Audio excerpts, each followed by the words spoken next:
Project Nigel. My weather map doesn't mention anything about snow, but it's coming. I can feel it. If it's wrong, I will eat my hat. If only I had a hat. Went and ate it last time I was wrong about something.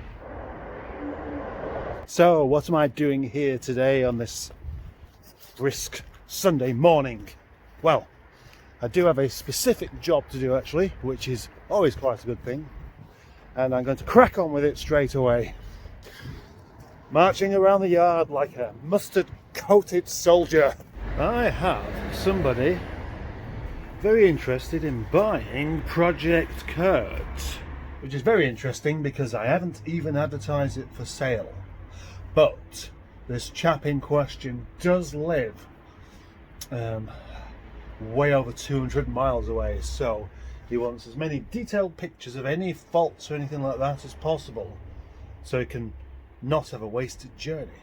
So I'm going to take out Kurt, previously known as Goldie Hawn, outside for many more pictures and a video.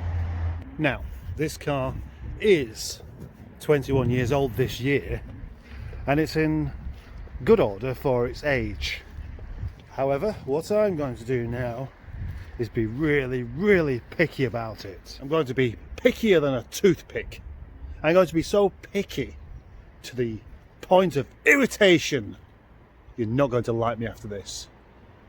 The car is finished in Sienna Gold, or as I prefer to call it, British Racing Granny Yellow. So, assuming that this potential buyer is as picky as I could possibly imagine, I'm going to photograph every single scuff on here, from those bits of lacquer peel to that one there that you can't really miss, to the tiniest little nudge on the wing there. Just been around the car and I found 12 things to photograph. That sounds like quite a lot, doesn't it? But it's not really, because I'm talking about really small things, not that big scuff on the corner. Things as small as that scuff on the mirror there, when in actual fact that will actually just buff out. Onto the interior, which is of course sandstone leather, and it's all in quite good condition. It really does want a good leather cleanup, that's all. On this bolster here, it is the foam underneath has worn a bit thin, unfortunately, but that can be fixed with a bit of, well, ingenuity. The carpets do have some stains on, which I've tried so far to get rid of and not succeeded massively, but I haven't tried as hard as I could do possibly. Each door is a good shut sound.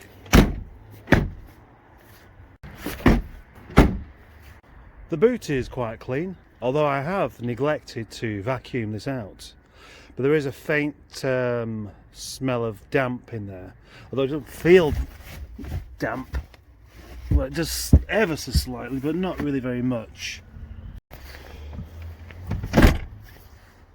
Unfortunately, as this car has a sunroof, it's done that usual thing. It has sagged quite a bit around the edges. It looks like it might have been a bit damp up there, like the seal's gone.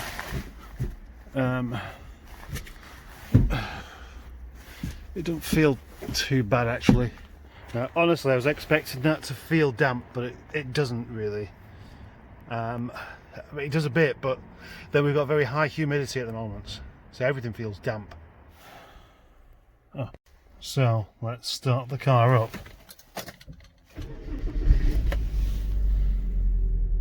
It starts very nicely, has a nice smooth sounding engine, and the mileage is 115,000. Now, I cannot remember whether this works.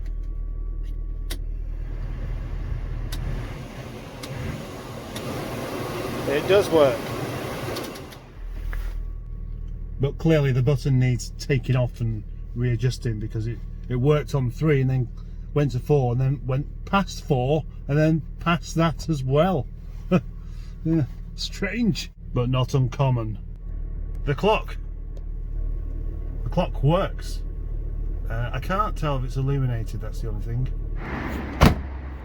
Under here, it's all well and good, to be honest. Coolant's the right colour, the oil's the right colour, all the fluids are fine. It needs a very good clean-up if you're that way inclined, but otherwise it's just an engine bay. It does naturally, of course, have that rocking leaker cover. Rocking leaker cover. That wasn't a deliberate spoonerism, that was actually an accident. Rocking leaker cover.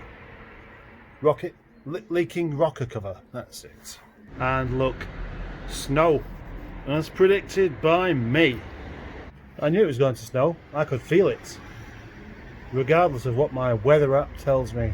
I'm still denying the existence of it now. The car also has a steering wheel cover, which is fully removable and fully throw-awayable should you be inclined, or entirely keepable. I think it's a nice little car. It may sound like I've just walked around it, picking holes in it and being rather horrible about the thing, but I'm not. I would like to keep it, but I can't because I've got another car. I've got two other cars. I've got loads of other cars. It's only here, so I can sell it back on again. I would like to keep it, but I can't. Stop rambling on, please.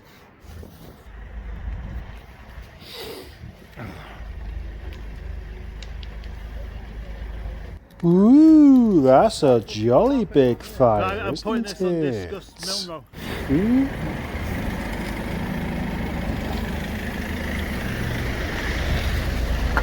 Cold!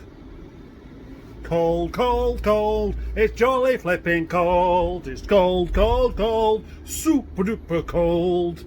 That was my friend just going off with both of the rear suspension arms from the Project Jeff that was here not so long back. In other news around the yard, Project Carl is being pulled apart right now. Look. These boys are pulling this car apart like a dog eating a banana.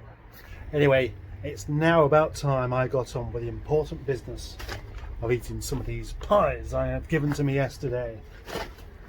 Before I call it a day, taking pictures of this car, sorting out Project Carl and that other one. I now need to take some pictures of Barry because I have somebody interested in that car. Barry, dig a little Barry, dig a little Barry.